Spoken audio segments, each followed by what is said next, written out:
Gadis kecil itu berlari menyusuri koridor menuju ayahnya. Dia senang ayahnya memanggilnya dan ingin segera mengetahui alasannya. Dia mengira bahwa ayahnya memanggilnya karena besok adalah hari ulang tahunnya ketika dia memasuki kantor ayahnya. Dia melihat ayahnya berdiri di dekat kursi dengan seorang pria yang duduk di dalamnya yang mengatakan bahwa bayi itu akhirnya datang. Bayi itu melihat ayahnya dengan ketakutan, dia tidak mengerti apa yang salah atau siapa pria ini. Dia merasakan bahwa sesuatu yang buruk sedang terjadi. Ayahnya menggenggam tangan gadis itu dan orang asing yang duduk di kursi. Berkata bahwa ini adalah anak yang sangat lucu dan sangat disayangkan untuk menjadikannya sebagai korban. Gadis kecil itu sangat ketakutan dengan kata korban. Putri itu bertanya kepada ayahnya apa yang sedang terjadi. Dia berkata jika itu akan membantu Yang Mulia, keputusannya tidak akan berubah. Malam sebelum ulang tahunnya yang ke-12, Regina ditinggalkan oleh orang yang benar-benar dia cintai. Ayahnya, 6 tahun yang lalu, di sebuah gang, gadis itu diserang oleh beberapa pria. Pelayan menutupi gadis itu dengan tubuhnya. Dan memberitahu para penjahat itu untuk tidak berani menyentuh Nona. Para asing itu tertawa melihat tubuh pendek pelayan itu dan menyebutnya remeh. Gadis itu berusaha melindungi pelayannya, Uni, dan meminta mereka untuk tidak melakukan apa-apa kepada mereka. Lagi pula ayahnya adalah Marquis dari Northlands. Salah satu pria itu berkata bahwa Putri Marquis tidak akan berjalan-jalan dengan satu pelayan di waktu yang begitu kacau. Dan meminta dia untuk memikirkan sesuatu yang lebih masuk akal. Dia mengambil dagu gadis itu dengan tangannya dan berkata bahwa dia adalah seorang kecantikan. Dan bisa dijual dengan harga lebih tinggi. Dia berkata bahwa meskipun sudah sedikit terlambat, dia yakin orang lain juga telah memperhatikannya. Pelayan kecil Yuni bergegas untuk membela Nona dan berteriak agar para penjahat itu mundur. Tetapi mereka hanya tertawa sebagai balasan. Dan berkata bahwa dia juga bisa dijual dengan baik dan para penyimpang pasti akan menyukainya. Orang asing itu menggenggam lengan Rena. Dan berkata bahwa tidak ada gunanya melawan. Dia menyuruhnya untuk pergi bersamanya dengan baik. Pada saat itu seseorang menangkap pria yang menyerang itu. Dan melemparkannya ke dinding dengan kepala terlebih dahulu. Para perampok dan gadis-gadis melihat seorang pria berjubah. Wajahnya tidak bisa terlihat. Pria yang menyerang gadis-gadis itu mencoba memukul pria berjubah itu tetapi gagal. Para penyerang menyadari bahwa tidak ada gunanya melawan dan melarikan diri dari pandangan. Gadis-gadis itu ketakutan dan berpikir bahwa pria ini juga seorang penjahat. Yang mencoba menjual mereka, dia melepas tudungnya dan bertanya apakah semuanya baik-baik saja. Dia berkata bahwa berbahaya di sini. Dan menawarkan untuk mengantar mereka pulang tetapi tidak ada tempat untuk pergi. Penyelamat itu menyiapkan meja untuk gadis-gadis itu makan. Rina berterima kasih kepada Tuan Rin dan berkata bahwa dia adalah orang pertama yang membantu mereka tanpa meminta imbalan. Pria itu memegang wajahnya dan berkata bahwa dia hanya tidak menyangka mereka akan mengikutinya. Rina memberitahunya bahwa dia adalah orang yang menyarankan mereka untuk pergi kepadanya karena tidak ada tempat lain untuk pergi. Tuan Rin bertanya apakah mereka akan pergi.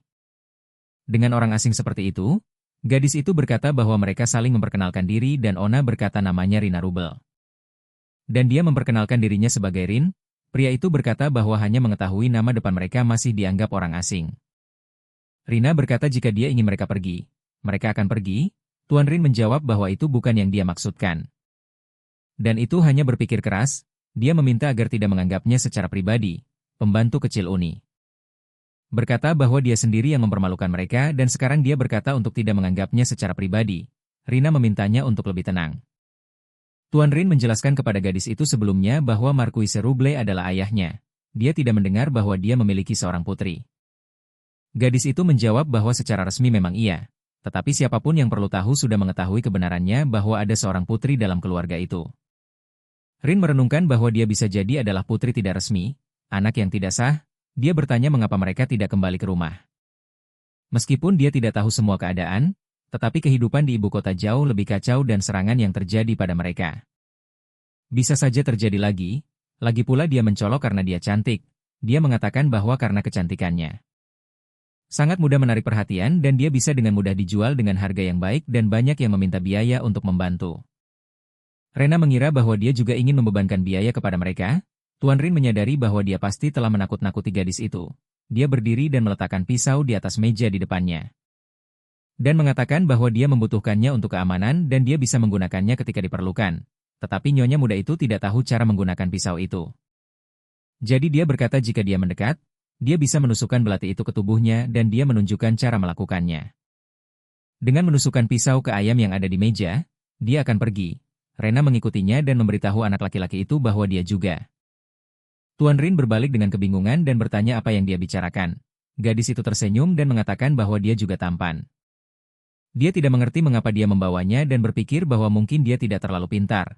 Selama malam Rina terbangun karena suara. Ketika dia membuka matanya, dia melihat Tuan Rena melayang di atasnya dan memegang jarinya di mulutnya.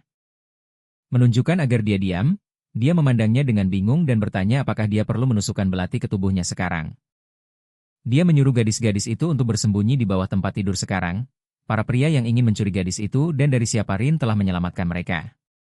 Telah menerobos masuk ke dalam kamar tidur, para penjahat memanggilnya bajingan dan menyuruhnya untuk mengembalikan gadis yang telah dia curi. Rin mengatakan bahwa mereka delusional dan menyuruh mereka untuk pergi. Salah satu penjahat memotong telapak tangannya dan meletakkan batu sihir di atas luka. Mereka memanggil makhluk tak hidup hanya untuk mengambil satu gadis. Monster dengan mata merah dan gigi besar muncul dan mencoba menyerang Tuan Rin. Dia menghunus pedangnya dan mulai melawan. Anak laki-laki itu melemparkan makhluk jahat itu ke samping tetapi makhluk itu menyerangnya lagi. Rina berlari keluar dari bawah tempat tidur sambil mengayunkan tangannya dan meminta mereka untuk berhenti. Tuan Rin menyuruhnya untuk menjauh. Dan mengarahkan pedangnya ke arah monster itu. Para penjahat yang datang setelah gadis itu tertawa dan mengatakan bahwa dia seharusnya naif dengan sewajarnya. Nyonya muda itu menjawab bahwa merekalah yang naif. Dia menyuruh mereka untuk berhenti setidaknya untuk sekarang. Karena kekerasan dan paksaan seperti itu tidak akan bisa dia maafkan, para penyerang tertawa. Dan memberitahu dia bahwa dia tidak sehat, monster itu menuju ke arah gadis itu tetapi dia mengeluarkan belati yang tuan. Rin berikan padanya dan memenggal kepala makhluk tak hidup itu. Semua orang terdiam dengan mulut terbuka dan sangat terkejut. Gadis itu mengatakan bahwa mereka benar-benar naif. Salah satu dari kelompok perampok yang menerobos masuk masih memegang batu sihir di tangan yang terluka. Itu bersinar dan mata pria itu berubah merah. Dia berubah menjadi monster dan menyerang salah satu temannya. Dan kemudian berlari menuju Rena. Gadis itu juga menghadapinya. Dia sudah mati. Dia berkata bahwa kamu tidak bisa mengambil apapun. Dan itu berbahaya dan bertanya kepada dua perampok lainnya sejak kapan pria ini membawa altar batu. Mereka terdiam sebagai jawaban. Gadis itu berbalik kepada mereka dan bertanya apakah pertanyaannya terdengar terlalu baik. Salah satu perampok menjawab. Bahwa dia mengatakan bahwa dia menemukan batu ini secara kebetulan sekitar 3 bulan yang lalu. Rina mengatakan bahwa dia akan menyita batu ini. Dan mereka harus bertanggung jawab atas apa yang telah mereka lakukan. Yuni merangkak keluar dari bawah tempat tidur. Dan mengatakan bahwa itu tidak ada apa-apa dan kesalahan selalu bisa diperbaiki. Dia mengulurkan telapak tangannya ke arah para penjahat. Dan memberitahu mereka untuk menyerahkan semua yang mereka miliki keesokan harinya. Uni sedang membersihkan rumah dan Tuan Rin bertanya kepada Rina apakah ini semua hanya permainan. Bagaimana dia berpura-pura lemah. Gadis itu menjawab bahwa dia tidak pernah sekalipun berusaha untuk terlihat lemah, dia hanya mengamati etiket dasar. Pria itu bertanya apakah menurutnya membiarkan sekelompok penjahat ditangkap adalah suatu kesopanan yang sepele. Uni berkata bahwa semua orang membutuhkannya. Mereka para penyerang dan gadis-gadis baik lainnya dan tentu saja mereka harus mengurus pembayaran seiring berjalannya waktu. Rena mengatakan bahwa itu semacam restitusi dan selain itu mereka perlu menutupi biaya perjalanan, jadi itu semua tidak bisa dihindari. Tuan menyebutnya sebagai perampokan. Sang nona berkata bahwa dari sekian banyak kata yang dia pilih perampokan dan Tuan. Rin merenungkan bahwa jika dipikir-pikir dia sama sekali tidak meminta bantuan, kemudian dia memerah. Dan mengatakan bahwa dia hanya mengganggu dengan sia-sia. Rina menunjukkan batu itu kepadanya dan mengatakan bahwa ada hal-hal yang lebih penting. Dan memberitahunya tentang kasus yang dia sebutkan itu adalah batu altar. Batu ini adalah kunci yang membuka gerbang neraka. Batu itu muncul sekitar 100 tahun yang lalu dan mengubah sejarah umat manusia di ibu kota. Rin mendengar bahwa batu altar berada di kota ini. Dan sedang menyelidiki. Tuan Rin memahami bahwa gadis ini sangat peka dan mengapa dia bahkan berpikir bahwa dia bisa naif. Regina mengatakan bahwa batu itu sekarang miliknya dan bertanya apa yang akan dia lakukan, apakah dia akan mencoba mengambilnya. Rin berkata bahwa tentu saja benda itu sangat penting tetapi dia tidak akan mengambilnya dengan paksa. Gadis itu menjawab bahwa dia tahu dia akan. Dan memberitahunya bahwa dia benar-benar baik. Gadis muda itu menjelaskan kepadanya bahwa dia telah campur tangan karena suatu alasan. Dan meskipun penyelamatan itu tidak diperlukan, tetap saja baik baginya untuk bersikap baik. Dia berterima kasih dengan tulus dan menyerahkan batu itu kepadanya. Sambil mengatakan bahwa itu adalah imbalan yang dijanjikan. Rin mengambil batu itu dan berkata bahwa dia akan dengan senang hati menerimanya. Namun itu terlalu banyak untuk rasa syukur dan dia berjanji untuk membalas dengan cara apapun yang dia bisa. Gadis itu menjawab bahwa dia akan menunggu. Dan bertanya apakah dia akan kembali ke istana karena urusannya sudah selesai. Tuan Rin berkata bahwa dia tidak bisa menemani mereka. Dan memiliki teman perjalanan, dia penasaran untuk mengetahui apa yang dia lakukan, tetapi dia tidak bertanya dan memberitahunya bahwa mereka akan bertemu kembali di istana. Tuan Rin tiba di kota tenda dan disambut oleh para ksatria yang memberitahu Yang Mulia bahwa dia akhirnya kembali. Mereka menanyakan bagaimana penyelidikan berjalan. Rin berkata bahwa para perampok telah menggunakan batu ini dalam mencuri. Salah satu ksatria mengumumkan kepada semua orang bahwa dalam 2 hari penyelidikan, Yang Mulia telah menemukan altar dan tujuan telah tercapai dan mereka akan kembali ke Grand Yggdrasil. Mereka menaiki kuda mereka dan memulai perjalanan mereka. Dalam perjalanan Tuan Rin memikirkan Regina. Dia ingat bagaimana dia memanggilnya imut dan berpikir tentang bagaimana seharusnya dia yang mengatakan itu dan bukan dia. Dia tampak aneh bagi Tuan Rin karena gadis itu berpura-pura naif. Dia adalah seorang perampok tetapi dia cukup jujur. Dia penasaran untuk melihat bagaimana reaksinya jika dia tahu bahwa dia adalah Duk Tanah Timur, kesatria setia Duk. Deka bertanya apakah ada sesuatu yang baik terjadi karena Tuan Rin tersenyum dan jelas bahwa dia sedang dalam suasana hati yang baik. Sang Duk bertanya kepada kesatrianya apakah Rubel memiliki seorang putri. Utara dan Barat memiliki hubungan yang cukup tegang. Kesatria itu berkata bahwa dia telah mendengar bahwa ada seorang putri. Dan dia meninggal bertahun-tahun yang lalu dan namanya adalah Rina atau Regina. Sang Duk menyadari bahwa dia mengira dia adalah putri yang tidak sah dan ternyata dia sudah meninggal. Dan ternyata dia telah melihat hantu Regina Rubel kemarin. Dia memutuskan akan mencari tahu pada saat dia melihatnya berikutnya. Regina dan Uni naik kereta. Dan pelayan berkata bahwa tidak sering seseorang bertemu dengan pemuda yang begitu jujur. Mereka mencoba menebak apa yang mungkin telah dilakukannya karena pakaiannya terlihat compang-camping. Uni bertanya kepada Nyonya, kapan mereka akan bertemu ayahnya di istana? Dari mana dia akan memulai percakapan? Nyonya muda itu berpikir sejenak. Dan berkata bahwa dia akan memulai dengan menyapanya dan menanyakan apakah dia baik-baik saja selama ini dan kemudian memberinya kesempatan. Kesempatan untuk meminta maaf. Hingga usia 6 tahun Rena tinggal sendirian di sebuah perkebunan pinggiran. Atas nasihat orang dewasa, istri Viscount harus menjauh dari putrinya. Untuk fokus pada membesarkan seorang penerus, gadis kecil Regina selalu dikelilingi oleh kesepian, melihat potret orang tuanya. Dia hanya bermimpi tentang hari ketika dia bisa pulang. Dia akan berbicara dengan potret itu dan memberitahu ayah dan ibunya bahwa dia merindukan mereka. Waktu berlalu dan suatu hari di tahun ke-6 Regina, dia dipanggil oleh seorang pelayan dari manor utama karena perintah untuk kembali telah datang. Dengan gembira Regina kembali ke rumah. Orang tuanya yang hanya pernah dilihatnya dalam potret bahkan lebih cantik daripada yang dia bayangkan. Dia menyapa ayah dan ibunya dan berkata bahwa dia adalah Regina Rubel. Gadis itu percaya bahwa sekarang setiap hari akan dipenuhi dengan kebahagiaan saat kereta mendekati istana Regina. Dan Yuni melihat bahwa ada banyak orang di sana. Yuni berkata bahwa pada saat mereka antre, sudah malam. Regina menjawab bahwa mereka tidak perlu menunggu dan bertanya apakah dia sudah mengambil undangan itu. Pelayan mengeluarkan undangan yang diberikan oleh tuan dan berkata bahwa itu ada di dalam tasnya. Yuni memberikan undangan itu kepada kesatria. Dia meminta maaf karena tidak mengenali mereka dan menyambut mereka di perayaan Hari Kekaisaran saat memasuki istana. Yuni kecil mulai melihat-lihat semuanya. Regina berdiri di depan cermin. Pembantu bertanya apakah dia akan menemui tuan. Nyonya itu menjawab bahwa dia akan dipanggil jika dia membutuhkannya. Uni bertanya apakah dia akan langsung pergi ke pertemuan. Regina menjawab bahwa tidak ada syarat khusus yang diperlukan bagi seorang anak untuk menemui orang tuanya dan dia akan pergi menemui ayahnya. Dalam perjalanan gadis itu untuk menemui ayahnya, para kesatria menghadangnya dan memblokir jalannya. Mereka berkata bahwa tidak mungkin pergi ke sana. Dan menyuruhnya untuk pergi. Para penjaga memberikan gadis itu sebuah catatan yang mengatakan untuk tidak berani memanfaatkan kehilangan ayahnya. Dan kali ini dia akan membatasi dirinya pada peringatan dan tidak akan ada kesempatan berikutnya. Gadis itu meminta mereka untuk memberitahunya lagi bahwa Regina Rubel sangat bersikeras untuk melihatnya tetapi dia mendengar lagi bahwa dia tidak bisa pergi ke sana dan para penjaga menyuruhnya untuk pergi.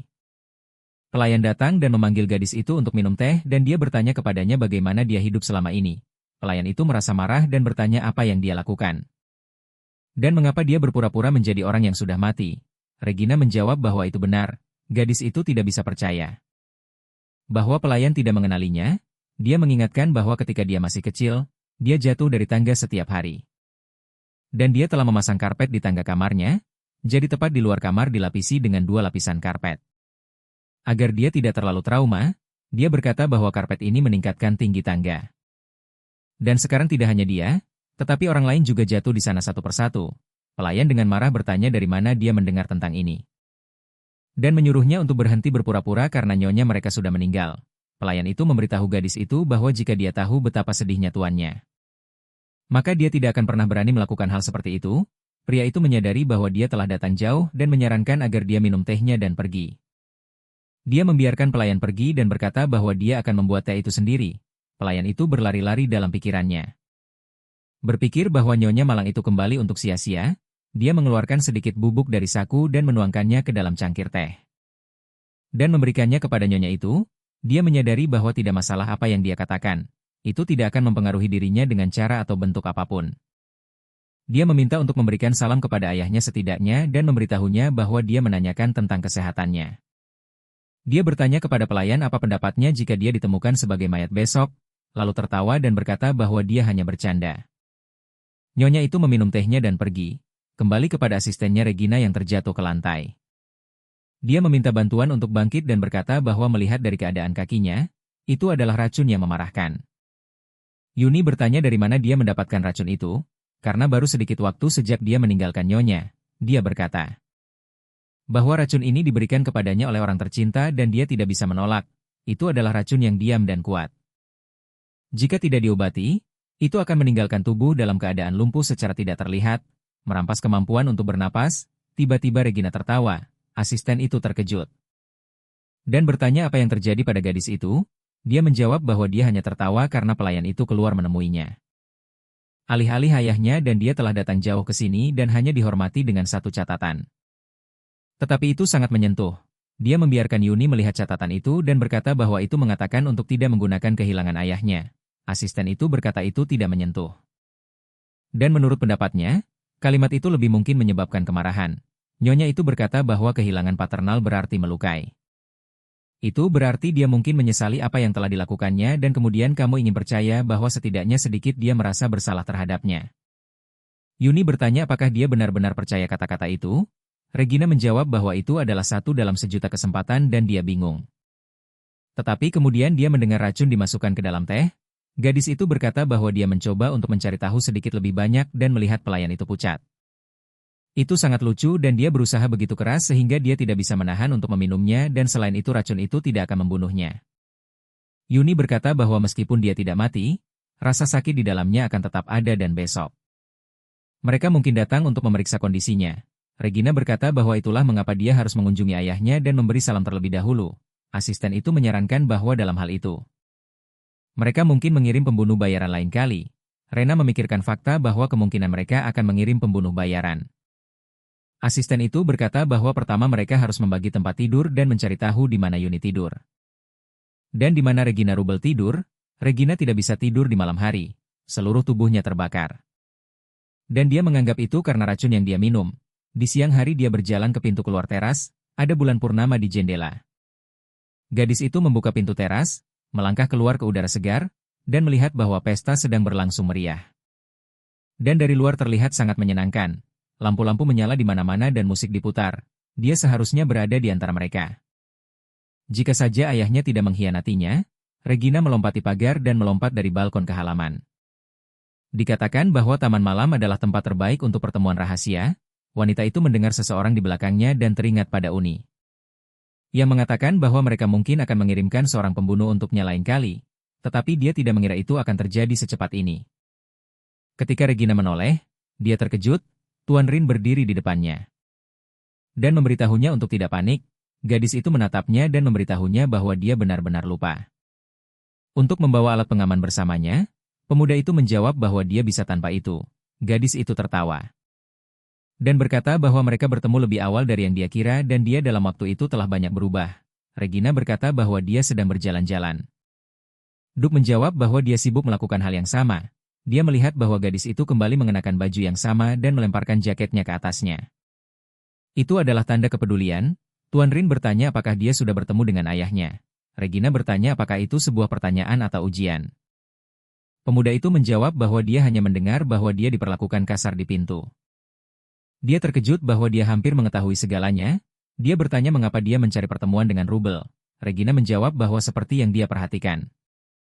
Urusannya sangat menarik baginya dan meskipun begitu dia tidak memberitahunya apa-apa tentang dirinya. Tuan Rin berkata bahwa dia berasal dari tanah timur. Dan ayahnya dari tanah utara dan mereka tidak memiliki hubungan baik dengan utara, itulah sebabnya dia tidak memberitahunya. Dia takut bahwa dia akan merasa tidak nyaman. Wanita itu menyadari bahwa dia menyembunyikan identitasnya demi dirinya juga. Dia berkata bahwa dia ingin ada. Itulah alasan dia mencari untuk bertemu ayahnya karena sekarang dia sebenarnya tidak ada dan dihapus dari dunia. Tetapi yang lebih aneh adalah bahwa dia masih hidup. Dia mengatakan bahwa kematiannya adalah hal yang lebih alami dan itulah sebabnya dia datang untuk membiarkan ayahnya mengambil alih. Tetapi pada akhirnya dia bahkan tidak bisa bertemu dengannya.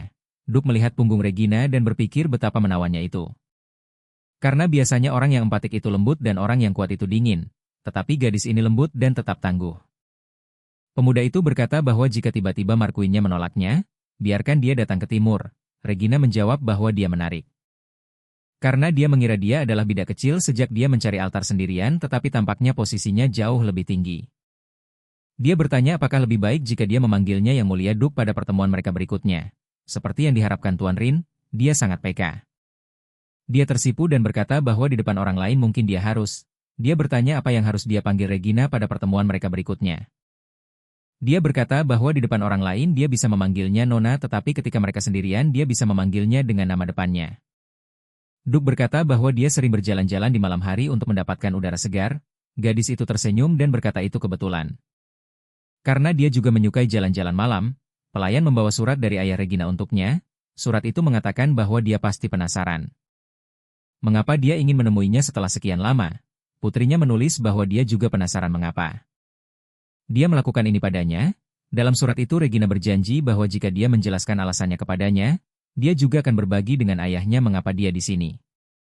Dan apa yang bisa dia lakukan? Di akhir surat dia menulis bahwa dia menantikan pertemuan kembali. Marquis bertanya kepada pelayan tentang apa yang terjadi dan bagaimana gadis itu selamat.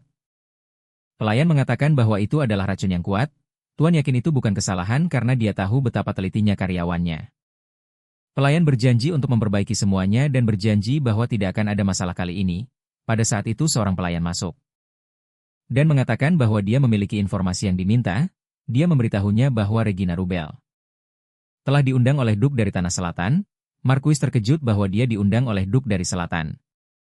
Secara pribadi, pelayan mengatakan bahwa itu aneh, lagi pula jika dia adalah tamu kehormatan dari orang yang berpengaruh seperti itu.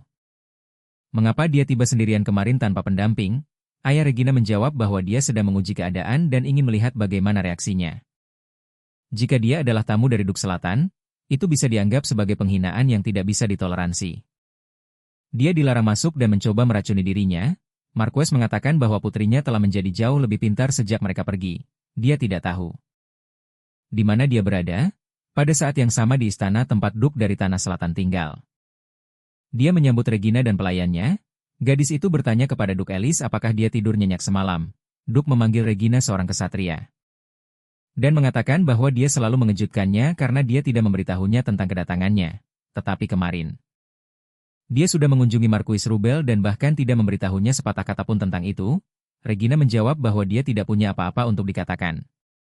Dan meminta maaf bahwa seharusnya dia yang menyapanya terlebih dahulu. Dia menjawab bahwa dia tidak meminta permintaan maaf tetapi bahwa dia khawatir tentang masalah yang lebih besar. Dia bertanya mengapa seorang tentara bayaran yang disewa dengan biaya besar tiba-tiba muncul dengan rok, perang diam. Selama beberapa abad berturut-turut telah ada perang dengan orang mati di Tanah Selatan. Perang ini dimulai dan diakhiri dalam keheningan. Dan alasannya adalah bahwa orang mati bereaksi terhadap suara. Tubuh mereka yang kering seperti tulang berkeliaran di ladang. Terhuyung-huyung dari sisi ke sisi. Tetapi begitu suara terdengar, mereka tiba-tiba berubah. Duke Ellis ada di sana. Tertekan oleh rasa kekalahan yang akan datang, dia telah melampaui batas dan tidak ada lagi pasukan yang tersisa. Pada saat itu Duke berpikir itu adalah akhir. Dia melihat Regina dalam zirahnya, dia terlihat seperti akan mati sebelum orang lain. Dia sangat menyesal bahwa bahkan anak-anak harus dikirim pergi berperang dan dia tidak bisa menunjukkan dukungannya. Untuk kehidupan yang telah hilang, dia berjanji bahwa dia setidaknya akan melindungi hidupnya untuk sisa hidupnya. Tetapi pada saat terakhir sebelum kematiannya, sebuah keajaiban terjadi. Hanya saat itu Duke dari Tanah Selatan menyadari bahwa di antara kayu bakar yang telah dia kumpulkan dengan tangannya sendiri, ada sebuah obor dengan api suci. Duke Alice meminta Regina untuk menjawab mengapa dia sekarang seorang wanita biasa. Dia bertanya apakah itu penampilan yang sebenarnya. Dia menjawab dengan menyarankan agar dia menjernihkan kesalahpahaman. Untuk memulai, dia berkata bahwa dia tidak pernah membuat dirinya terlihat seperti seorang pria. Uni mengonfirmasi kata-kata gadis itu.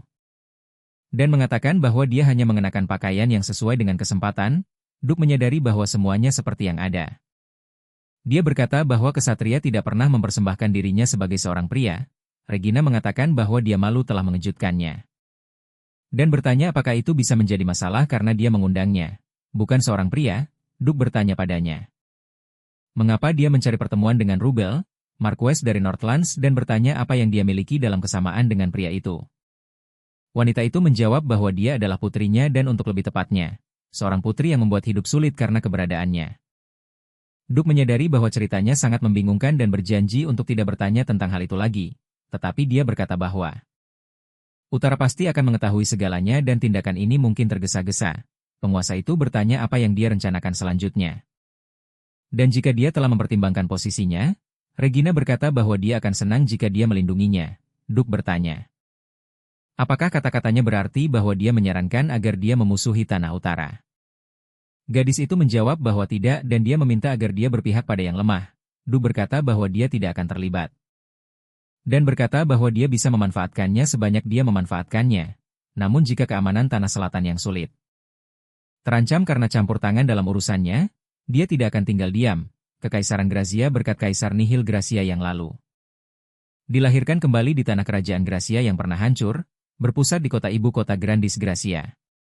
Kekaisaran itu sendiri dibagi menjadi selatan dan utara, keturunan darah dari keluarga kekaisaran masing-masing diberikan tanah timur dipimpin oleh anak haram dari Duke Timur yang lalu, tetapi karena asal-usulnya, dia tidak bisa menerima gelar keluarga kekaisaran Gracia, namanya adalah Rignan Eigner, Tanah Barat.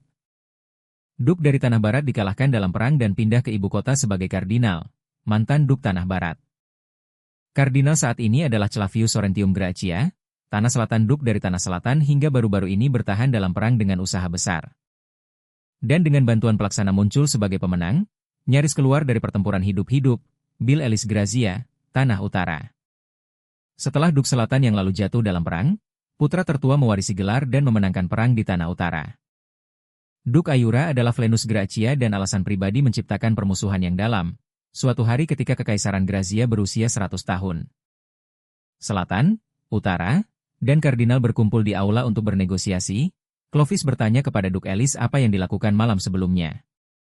Karena itu adalah semua yang dibicarakan orang-orang, karena dia telah menggunakan seorang gadis untuk membuat masalah bagi Marcus Rubel. Yura berkata bahwa sangat sepele menggunakan seorang gadis seperti orang-orang rendah. Duke Ellis bertanya apakah mereka berpikir bahwa semuanya telah direncanakan dengan sengaja sehingga Utara akan lebih cepat mengenali anak ini dan memikirkan tindakannya. Yura berkata bahwa tidak masalah apakah itu nyata atau permainan. Dia bertanya mengapa Selatan melakukan tindakan yang bisa mengguncang semangat Utara. Duke Ellis menjawab bahwa ketidakpatutannya tidak mengenal batas. Clavius ikut campur dan memberitahu Ellis bahwa biasanya dia tidak akan melewatkan hal seperti itu dan tidak akan marah dan menyuruhnya untuk menjaga reputasinya. Clavius bertanya mengapa tidak ada yang memanggil Duke Timur untuk bernegosiasi. Ellis menjawab bahwa dia adalah anak menyedihkan yang lahir dari seorang Buddha yang tidak layak mendapatkan gelar Duke dan tidak ada yang perlu memanggilnya. Semua yang hadir setuju dengan pendapatnya. Clovis senang bahwa untungnya mungkin untuk mengubah topik. Tiba-tiba Tuan Rin tiba-tiba masuk ke ruang pertemuan. Dia memegang seorang pelayan dengan tudung dan berkata bahwa anak ini tidak memberitahunya tentang tempat berkumpul. Sampai terakhir dan dia bertanya kepada para Duke apakah mereka yang memerintahkannya untuk diam. Clovis menjawab bahwa Duke Timur datang tepat waktu. Tuan Rin mengatakan bahwa tikus-tikus itu mengerik begitu keras di pertemuan rahasia mereka sehingga bisa terdengar bahkan di luar istana. Dia bertanya apa yang mereka diskusikan dengan begitu antusias. Dan menginjak kaki seorang pelayan yang tergeletak di lantai, Ellis bertanya apa yang dilakukannya dan mengatakan bahwa jika dia ingin duduk di meja bundar, dia harus terlebih dahulu belajar sopan santun. Tamu yang masuk duduk di kursi dan mengangkat kakinya di atas meja. Duke Ellis sangat marah dan menganggap Rignanos Athenor sebagai anjing gila dari Tanah Timur. Dan anjing berdarah, Yura berdiri dan mengatakan bahwa dia tidak akan mentolerirnya lagi dan pergi. Sisa para Duke melakukan hal yang sama. Setelah pertemuan, Tuan Rin memberhentikan para pelayan. pergi ke kamarnya dan berbaring di tempat tidurnya. Dia merenungkan bahwa mungkin dia telah berlebihan. Lagi pula Duk Selatan jauh lebih tua darinya. Tetapi itu tidak bisa dihindari. Dia berpikir lebih baik menerima kebencian daripada diabaikan. Dia teringat wajah Anna, yang dia perintahkan kepada bawahannya untuk mencari tahu segala sesuatu tentangnya, dan gadis ini adalah tamu Duk Selatan. Seorang rekan dekat dari orang yang menghina dirinya, jadi semua itu sia-sia. Dia adalah musuh. 1 jam sebelum negosiasi Duk dimulai, Uni dan Anna berjalan menyusuri koridor. Pelayan kecil itu mengatakan bahwa dia tidak akan tinggal jauh. Dan mereka diundang untuk menutupi diri dan sekarang sedang berusaha terlihat tangguh. Tatapannya tertuju pada sebuah surat yang terletak di dekat pintu kamar Anna. Dia mengambil surat itu dan melihat bahwa tidak ada pengirim yang tertera. Yuni mengatakan tidak masalah bahwa dia diundang ke pesta, tetapi gadis itu yakin dia hanya sedang diuji. Dan saat ini tidak ada yang di istana kekaisaran yang mengenalnya dan tidak jelas siapa pengirimnya. Tetapi jika dia memiliki niat tulus, dia seharusnya datang untuk menyapanya terlebih dahulu. Rena berpikir bahwa kartu ini adalah ujian seberapa banyak dia menyadari masyarakat kelas atas. Jika dia mengabaikan undangan itu, dia akan dianggap sombong, dan jika dia menemukan pendamping, dia akan disebut perhitungan. Uni menyadari bahwa apapun yang dipilih nyonya itu, semuanya akan berbalik melawannya. Dan bertanya bagaimana dia akan melanjutkan. Reina meminta asistennya untuk mengambil gaun yang menjadi salah satu alasan kemiskinan mereka. Dan mengatakan bahwa akan menyenangkan untuk menghiasnya dengan bunga segar. Dia menginginkan kipas bordir dan perhiasan mewah. Para wanita tidak menghindari kontroversi. Seperti yang diharapkan, hari ini adalah hari terakhir pesta malam. Jadi suasananya luar biasa. Para tamu terkesan melihat seluruh danau sampanye dan berpikir bahwa rasa keindahan yang mulia adalah anugerah dari Tuhan. Para tamu bertanya-tanya, apakah gadis yang dirumorkan itu akan datang ke pesta, dan bahkan jika dia tidak datang, mereka menganggap semua orang sudah bertaruh. Tentang bagaimana dia akan muncul, Clovis telah memberitahu Tuan Rowveta bahwa berkat ketelitian yang dia lakukan, pesta malam ini menjanjikan untuk menjadi lebih menarik. Para tamu membeku dalam antisipasi penampilan gadis ini. Pintu terbuka dan Rina memasuki pesta. Mereka memandangnya dan bertanya-tanya bagaimana dia bisa begitu naif.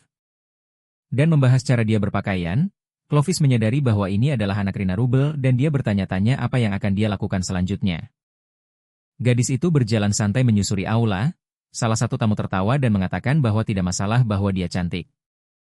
Karena dia datang ke malam itu sendirian, bahkan tanpa pendamping, dan mengatakan bahwa gadis itu tidak tahu sedikit pun tentang etiket. Sebagai tanggapan atas kata-katanya, Rena hanya tersenyum yang mengejutkan semua orang. Clovis berpikir bahwa dia telah memutuskan untuk bermain lebih awal dalam permainan. Dia menganggap itu adalah strategi yang berani dan bertanya-tanya apakah dia bisa melakukannya sendirian. Wanita itu berbalik ke Rena dan bertanya, bagaimana dia berani muncul di sini? Menyadari bahwa Rena tidak merespons, dia pergi ke manajer dan meminta untuk diusir dari pesta ini karena dia tidak memenuhi status kerajaan.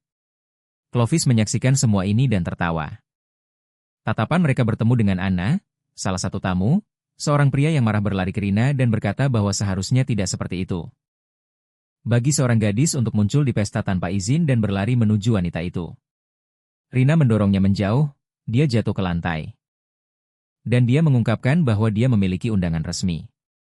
Clovis terus tertawa dan berkata kepada Tuan Rufit bahwa sepertinya tidak ada yang akan terluka dan bertanya apakah itu sebabnya dia mengundangnya. Rina bisa melihat bahwa semua orang di sekitarnya marah. Dan tahu bahwa itu seharusnya cukup. Dia tidak tahu siapa yang telah menjebak ini. Tetapi berkat dia bisa memperkenalkan dirinya. Tuan Rufit mendekati Rina dan berterima kasih padanya karena telah merespons undangan tersebut. Wanita itu menyadari bahwa ini adalah pria yang telah mengirimkan undangan kepadanya dan berterima kasih padanya karena telah mengundangnya. Dia mencium tangan gadis itu dan bertanya apakah dia akan pergi. Rena menjawab bahwa tidak ada yang meminta dia untuk berdansa dan sayangnya dia harus mundur. Rufit berkata bahwa jika dia merasa menyesal, biarkan dia tinggal lebih lama karena dia bisa berdansa dengannya. Dia meraih bahu wanita itu, dia tidak bisa mengerti apa yang salah dengannya. Karena dia sangat kasar dan tidak peka, dan orang-orang di sekitar sedang menyaksikan semua yang terjadi. Reina tidak menyadari siapa dia. Pria ini memegang gelas di tangannya dan dia sedang dituangkan sampanye. Dia bertanya kepada Anna apakah dia ingin minum sebelum pergi berdansa dengannya. Gadis itu menjawab bahwa dia tidak mau. Rufid mengambil dagu gadis itu dengan jarinya dan berkata bahwa jika dia tidak menginginkannya, biarkan dia memilikinya. Dan menuangkan segelas sampanye di atas kepalanya. Pria yang kasar itu meminta dia untuk tidak menolak minuman yang ditawarkan oleh pria hebat sepertinya. Ini adalah adik laki-laki Duke dari Tanah Utara, Rufid Flenis Grazia. Rina menyadari seperti apa dia, karena dia penasaran siapa yang telah mengirimkan undangan itu dan dia pasti telah memutuskan untuk mempermalukan si brengsek yang telah menyebabkan masalah bagi Utara. Rufid mengeluarkan sapu tangan dan menggantungnya di gaun gadis itu. Tertawa dan berkata bahwa adalah kebiasaan bagi wanita untuk dipanggil dengan uang. Para tamu melihat betapa putus asanya dia. Mereka semakin tertarik. Rena berpikir tentang apa yang harus dia lakukan, dia bisa menyiramkan sampahnya ke wajahnya juga. Atau menamparnya dan menarik rambutnya. Jika itu kehendaknya, dia pasti akan melakukannya. Tetapi gadis itu tersenyum, melepas bunga dari gaunnya. Bersama dengan sapu tangan dan memberikannya kepada orang yang telah mengundangnya ke pesta. Membungkuk dan pergi. Rena berlari menyusuri lorong menuju kamarnya dan menyadari bahwa ini adalah kegagalan karena dia berpikir dia akan membuat keberadaannya dikenal. Tanpa hambatan, tetapi semuanya berjalan buruk. Dia menyadari bahwa dia perlu menenangkan diri dan dia tidak bisa sama seperti sebelumnya. Dan apa yang terjadi hari ini tidak bisa diserahkan kepada si brengsek seperti Rufid. Ketika dia membuka pintu, dia melihat Yuni. Yang menyapanya dan memberitahunya bahwa dia kembali lebih cepat dari yang dia kira. Anna terlihat kusut dan berbau alkohol. Gadis itu memberitahu asistennya bahwa dia akan menjelaskan semuanya nanti dan meminta bantuannya untuk bersiap-siap. Karena dia akan pergi lagi, Yuni berkata bahwa akan memakan waktu lama untuk berganti pakaian menjadi gaun. Tetapi Reina memintanya untuk menyiapkan seragamnya karena dia telah salah jalan dari awal dan mengenakan gaun. Dalam pertengkaran anjing, Clovis memberitahu Rufid betapa menyesalnya dia terhadap Lady Reina. Dia mendengar kembali bahwa itu menjijikan. Mereka membahas betapa malunya dia karena telah berdandan untuk pesta, pelaku kekerasan gadis itu menyebutnya jelek.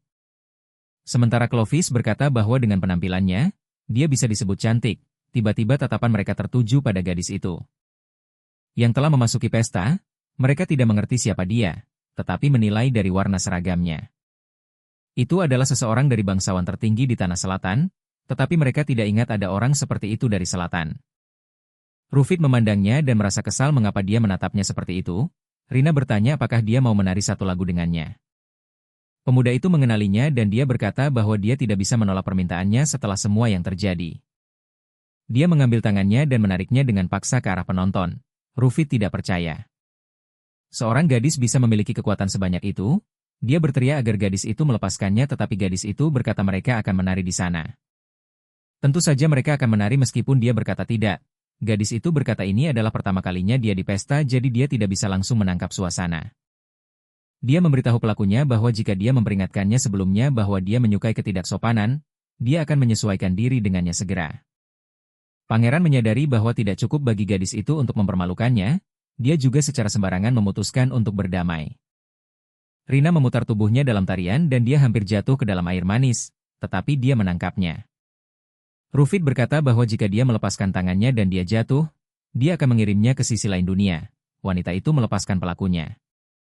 Ada bekas tangan di pergelangan tangannya, dia ingin menamparnya tetapi wanita itu membela diri dengan telapak tangannya.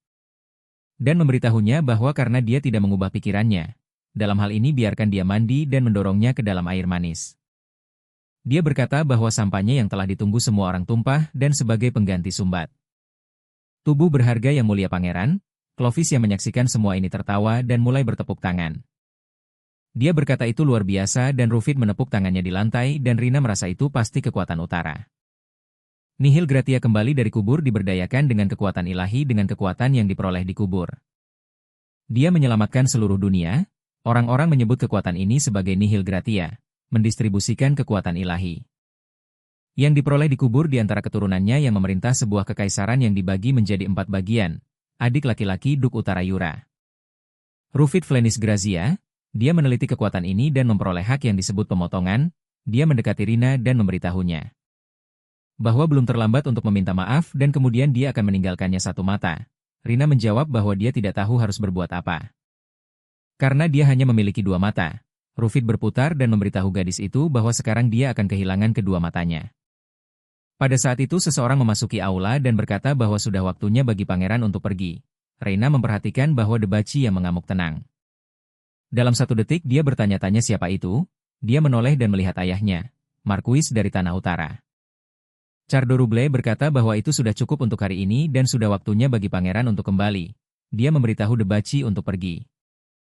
Reina ingin memanggil ayahnya tetapi dia tidak bereaksi terhadap kata ayah. Dia berbalik kepadanya sesuai dengan statusnya. Dan bertanya tentang luka yang dia bicarakan, pria itu menjawab bahwa itu tidak ada hubungannya dengan dirinya di istana tempat Duk Utara tinggal. Percakapan dimulai antara Rufid dan ayah Reina. Mereka mendiskusikan siapa gadis ini dan mereka tidak tahu dengan pasti. Pangeran yang terhina berkata bahwa mereka sangat mirip dan mungkin dia memang putrinya. Cardo menjawab bahwa putrinya sudah mati dan dia yakin bahwa dia hanyalah seorang penipu yang memutuskan untuk memanfaatkan kelemahannya. Dia berterima kasih kepada pangeran karena telah campur tangan menggantikan posisinya. Rufid memintanya untuk menyimpan pujian busuknya untuk orang lain dan berkata bahwa dia membenci perilaku semacam itu. Dan itu bisa merusak prestise keluarga kekaisaran. Mereka telah berjuang dan sekarang pangeran terlihat seperti tikus yang telah jatuh ke dalam air. Rufid berkata sial dengan para bajingan selatan itu dan meskipun mereka telah membawa beberapa anjing liar untuk menyakiti mereka, itu tidak akan mengubah apapun. Dia berkata bahwa Duk Tanah Selatan telah kehilangan semua anaknya dalam perang dan ingatannya tidak seperti dulu. Cardo berkata bahwa gadis ini menargetkan seorang pria tua yang kehilangan anak-anaknya sehingga dia tidak bisa menolak. Dia menyadari bahwa pangeran sangat naif dan bahkan tidak membiarkan pikiran keraguan bahwa anak ini benar-benar putrinya. Selama konflik yang terjadi di pesta, Tuan Rin duduk di luar di bangku. Dan dia merasakan ledakan yang tidak biasa dan yakin bahwa itu adalah gemuruh dari kekuatan tertentu Grazia. Dia menyadari bahwa menggunakan kekuatan di istana bahkan bukan di medan perang adalah aneh dan hanya orang bodoh seperti Rufid. Adik laki-laki Duk Tanah Utara yang akan mampu melakukan tindakan konyol seperti itu. Dia berpikir bahwa mungkin dia bahkan lebih bodoh.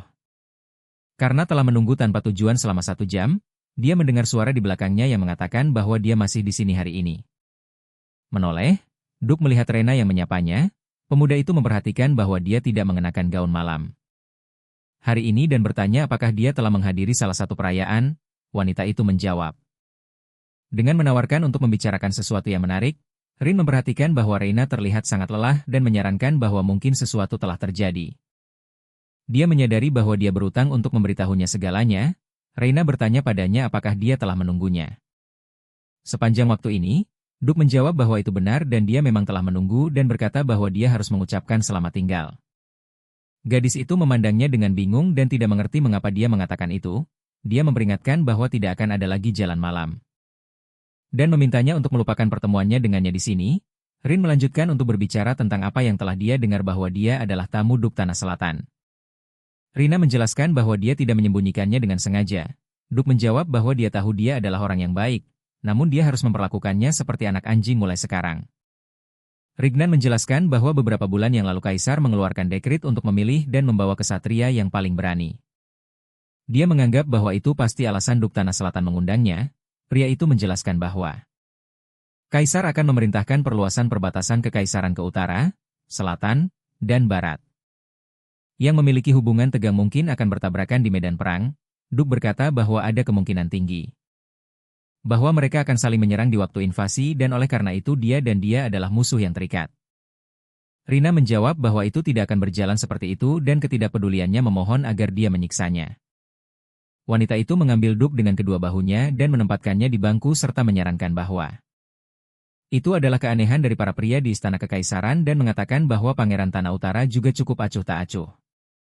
Dan bertanya apakah mereka kebetulan teman Mr. Rin menjadi marah dan mengatakan bahwa tidak mungkin. Mereka akan pernah menjadi teman seumur hidup mereka dan meminta untuk tidak mengaitkannya dengan brengsek itu. Rina mengonfirmasi bahwa dia benar. Ketika dia mengatakan bahwa dia adalah perwakilan dari Duk Tanah Selatan tetapi itu bukan alasan untuk menjadi musuh sama sekali. Gadis itu mengungkapkan bahwa dia tidak menginginkan itu. Regan menjawab bahwa itu bukan sesuatu yang bisa dihindari begitu saja. Gadis itu bertanya mengapa karena dia telah membantunya ketika dia memberitahunya bahwa dia berasal dari Tanah Utara. Pemuda itu menjawab bahwa ini adalah kasus yang berbeda dan dia bisa terluka jika mendekatinya. Rina menjawab bahwa dia mampu menangani masalahnya sendiri. Rin bertanya apakah itu sepadan untuk menempatkan dirinya dalam bahaya seperti itu. Rina menjawab bahwa itu sepadan dengan sendirinya karena dia menyukainya. Dia tersenyum. Tuan Rin memerah. Gadis itu mengingatkannya bahwa dia berhutang sesuatu ketika dia berjanji untuk membalasnya dengan cara apapun yang bisa dia lakukan untuk memberinya batu altar. Harapannya adalah untuk melanjutkan persahabatan mereka. Rina mengatakan bahwa dia akan menerimanya sebagai pembayaran. Duk menjawab bahwa dengan melakukan itu, dia akan membuatnya terlihat seperti pengecut. Wanita itu mengulurkan telapak tangannya kepadanya dan menawarkan untuk hidup rukun sampai salah satu dari mereka mati. Rignon mengatakan bahwa itu adalah janji yang sangat tegas, tetapi tetap mengulurkan tangannya sebagai balasan. Dia meminta gadis itu untuk berjanji bahwa dia tidak akan terlalu menembusnya. Setelah kata-katanya, Tuan Rin semakin memerah dan Rena memberitahunya bahwa dia tampaknya sangat malu dengan kata-katanya sendiri. Dia mengatakan bahwa dia tidak tahu harus berbuat apa karena dia sudah sangat menyukainya. Duk mengatakan bahwa simpati semacam itu tidak berarti apa-apa dan itu hanya ketertarikan terhadap lawan jenis. Dia berkata untuk memastikan memberitahunya jika dia jatuh cinta padanya atau semacamnya. Rena merenungkan bahwa itu tidak terdengar seperti dia seorang narsis. Dan pasti ada alasan lain untuk menjelaskan perilakunya. Dia mengatakan bahwa semuanya luar biasa. Dan dia tidak berencana untuk terlibat dalam hubungan. Juga menjadi pasangan seseorang untuk satu tarian sudah cukup baginya. Dia meminta Duk untuk tidak khawatir tentang apapun dan hanya menikmati dirinya sendiri dan memberinya mawar merah. Marquis Cardo sedang melihat keluar jendela dan menikmati malam yang indah. Renungannya terganggu oleh Clovis yang masuk menemuinya dan bertanya apakah ada yang ingin dia tanyakan kepadanya. Pria itu bertanya mengapa anak itu masih hidup karena dia diberitahu bahwa dia telah dikorbankan. Dan bahkan tidak ada mayat yang tersisa. Clovis berkata itu kejam dan putrinya selamat dan alih-alih bahagia. Dia mengatakan hal-hal seperti itu. Cardo berkata bahwa anak ini berkonspirasi dengan Duk Tanah Selatan. Dan dia khawatir bahwa Duk akan mengetahui rencana mereka. Clavich meneguk dari gelas anggurnya dan berkata sudah terlambat untuk khawatir tentang apapun. Dia memberitahu Marquis bahwa putrinya sudah melihat dan mengenalinya. Dan ketika tatapan mereka bertemu, dia tersenyum indah kepada pria yang telah mendorongnya ke neraka. Duk berkata bahwa anak yang mereka korbankan telah kembali dengan berubah menjadi monster dan putrinya telah mencapai istana kekaisaran. Dengan sendirinya mereka yakin dia bisa berbicara melawan mereka. Marquis perlu menemuinya secara langsung dan mencari tahu apa yang dia inginkan. Karena baginya dia pasti akan menjawab itu adalah sebuah perintah. Suatu hari sebuah celah muncul dan tempat dengan langit merah dan tanah lembab disebut kuburan. Clavius ingin merebut hak kekuasaan yang diberikan kuburan kepada sang kaisar. Untuk mendapatkan kekuasaan yang setara dengan kaisar, dia diam-diam mendorong banyak gadis kecil ke dalam kuburan. Keinginan untuk mendapatkan kekuasaan setara dengan milik kaisar adalah pemberontakan. Jadi Marquis harus menyembunyikan tidak hanya kebenaran bahwa dia menjual putrinya sendiri, tetapi rahasia sebenarnya adalah bahwa dia bergabung dengan pemberontakan. Duk Ellis sedang berjalan dengan Regina dan bertanya kemana dia menghilang setiap malam. Dan mengatakan bahwa dia mendengar bahwa malam tadi dia membuat beberapa suara di wilayah selatan. Rena menjawab bahwa dia membela kehormatan selatan dan menang. Duk mengatakan bahwa hari ini dia akan secara resmi menyatakan dia sebagai wakil dari wilayah selatan dan memintanya untuk tetap tenang. Dia mengatakan bahwa hari ini adalah harinya. Sang permaisuri akhirnya akan memberikan perintah untuk memasuki perang dan memberitahunya untuk mendengarkan mereka memasuki aula upacara. Rena melihat Tuan Rena yang memanggil Bill Ellis, si rubah tua dari selatan. Gadis itu senang melihat kekasihnya dalam cahaya baru. Rombongan dari utara juga hadir sepenuhnya. Mata Rena bertemu dengan tatapan ayahnya. Ellis memberitahu gadis itu untuk tetap dekat dengannya. Semua orang diumumkan untuk menjaga keheningan dan menunjukkan sopan santun. Sang permaisuri masuk. Semua orang membungkuk kepada permaisuri Nihil Grazia. Dia mengatakan bahwa dia senang melihat mereka semua dan bahwa dia telah melihat beberapa anak untuk pertama kalinya dan beberapa sudah dia temui beberapa kali dan bertanya mengapa mereka berkumpul. Clavus yang berdiri di samping permaisuri mengatakan bahwa hari ini adalah hari didirikannya kekaisaran. Nihil melambaikan tangannya dan memberitahu mereka untuk memulai. Clavus mengumumkan bahwa hari ini adalah hari yang bahagia dan untuk merayakan 100 tahun kekaisaran yang mulia telah memerintahkan perluasan wilayah. Dan tempat baru yang diinginkan yang mulia tepat di bawah tanah ini itu adalah kuburan. Permaisuri mengatakan bahwa Duk Bill Ellis berada di ambang perang dan untuk jasanya dalam memenangkan perang melawan yang mati. Dia bisa menyatakan keinginannya. Dia membungkuk di depan permaisuri dan meminta diizinkan untuk menyerahkan kekuasaan selatan kepada generasi muda yang dapat dipercaya. Nihil bangkit dari tahtanya dan bertanya siapa yang dimaksud. Rena melangkah maju membungkuk kepada permaisuri dan memperkenalkan dirinya. Permaisuri menyentuh pedangnya ke leher kesatria dan mengatakan bahwa dia telah sampai sejauh ini dengan nama yang sangat dibenci itu dan dia akan menangani dia dengan benar sekarang di tempat yang permaisuri sentuh. Dengan pedangnya darah mengalir di leher Rena. Nihil menyuruhnya untuk masuk ke kuburan mempertaruhkan nyawanya. Dia tersenyum dan mengatakan bahwa dia akan melakukan sesuai keinginannya. Ayah Rena memanggilnya Nona. Dia berjalan di samping Alice. Dan tidak bereaksi sama sekali terhadap apa yang dikatakan Marquis kepadanya. Dia berbalik kepada gadis itu lagi dan meminta sebentar. Regina berhenti dan mengatakan bahwa dia bukan seorang nona dan akan lebih tepat untuk memanggilnya sebagai kesatria. Marquis mengatakan bahwa dia benar dan dia telah melakukan kesalahan. Dan meminta sebentar perhatiannya. Berjanji itu tidak akan lama. Rena mengatakan bahwa dia setuju jika itu tidak akan lama. Regina dan ayahnya duduk di sebuah ruangan pribadi sambil menikmati secangkir teh. Dia memberitahu putrinya bahwa dia terlihat baik. Gadis itu bertanya apakah dia mengenalinya. Ayahnya menjawab bahwa dia tidak bisa tidak mengenali putrinya. Marquis mengatakan bahwa dia telah membuat pilihan berbahaya dengan mengambil tempat duk dari wilayah selatan. Gadis itu tertawa dan mengatakan bahwa dia terlalu berlebihan. Reina memberitahu ayahnya bahwa ada sesuatu yang perlu dia lakukan sebelum mulai menggurui. Marquis berlutut di depan gadis itu dan meminta maaf. Rina menjawab bahwa dia tidak bisa mengatakan bahwa dia tidak membayangkan momen ini. Tetapi ketika itu terjadi, dia tidak merasakan kebahagiaan yang seharusnya. Gadis itu duduk di samping ayahnya dan bertanya mengapa dia melakukan itu padanya. Marquis berkata bahwa dia tidak bisa percaya bahwa dia muncul kembali dan berpikir bahwa dia tidak akan pernah melihatnya lagi. Air mata mengalir di mata pria itu. Regina memberitahu ayahnya bahwa dia pasti akan mempercayainya. Jika tidak ada percobaan racun. Pria itu bertanya apa yang bisa dia lakukan untuknya. Gadis itu menjawab bahwa dia ingin hidup dengan namanya sendiri dan memintanya untuk secara resmi mengakui keberadaannya. Marquis menjawab kepada putrinya bahwa dia tidak bisa mewujudkan ini. Dia bertanya mengapa. Dia menjawab bahwa itu adalah pemberontakan dan kardinal telah membawanya pergi untuk menentang permaisuri. Jika kebenaran terungkap, dia akan menjadi putri pemberontak. Dia memegang tangan gadis itu dan berjanji untuk memberinya kehidupan baru yang lebih mulia daripada gelar putri seorang Marquis dan tidak kalah dalam kemewahan dari keluarga kekaisaran. Regina menjawab bahwa bahkan jika itu menjadi kunci pemberontakan, dia akan hidup dengan namanya sendiri. Gadis itu berkata bahwa dia tahu dia ingin menyingkirkannya. Seperti itu, pria itu menyadari bahwa dia jelas membaca pikirannya dan perannya sebagai ayah yang menyayangi tidak berhasil. Dia memberitahu putrinya untuk mengatakan apa yang ingin dia katakan. Regina mengambil pisau dari meja dan meletakkannya di tangan ayahnya. Dan berkata bahwa dia memberinya kesempatan untuk membunuhnya. Dia berkata bahwa dia memiliki waktu sebelum dia mengambil alih makam. Dan dalam waktu itu dia tidak akan membalas atau membuatnya publik. Tetapi jika dia tidak bisa membunuhnya sebelum itu, dia akan membunuhnya sendiri. Tetapi sebelum itu, dia akan mengakui keberadaannya dan kemudian dia juga bisa memaafkannya, bunuh mati atau sebaliknya mengaku. Cardo bertanya kepada putrinya apakah dia harus melakukan itu. Dia ingin menanyakan pertanyaan yang sama. Sekarang ayahnya berpura-pura menjadi pria yang tidak bahagia. Dan sebelumnya dia memberi racun kepada putrinya yang kembali. Rina ingat bahwa semuanya terjadi persis seperti 6 tahun yang lalu. Rina kecil ditinggalkan sendirian di jalan. Dia tidak menyadari di mana dia berada karena tidak lama sebelumnya dia berada di rumah. Dia harus mengalami hal yang mengerikan sehingga tidak mungkin untuk memahami apakah itu kenyataan atau ilusi. Kemudian seorang asing mendekati gadis kecil itu dan menyadari bahwa gadis itu sendirian menjualnya kepada seorang wanita. Reina sangat ketakutan dan tidak menyadari tempat ini adalah apa. Gadis kecil itu menangis dan berkata bahwa dia berasal dari aristokrasi Putri Viscount Rubel dan meminta untuk dibawa pulang. Wanita yang kepada siapa gadis itu dijual bertanya apakah dia bisa menulis. Reina menulis puisi di atas kertas dan menjadi jelas bahwa gadis kecil itu memang berasal dari aristokrasi. Para penjahat memasukkannya ke dalam kandang di mana dia menangis berdoa untuk keselamatan. Gadis itu tidak mengerti bagaimana ayahnya bisa melakukan ini padanya. Karena dia bilang dia mencintainya. Reina mendengar suara seorang pria memanggil wanita aneh ini saudarinya. Pria itu berkata bahwa Rubel ini adalah bangsawan dan tidak lama kemudian mereka menerima gelar keluarga Count. Dari Duk Tanah Utara diketahui bahwa mereka hanya memiliki satu putri yang meninggal dan dimakamkan.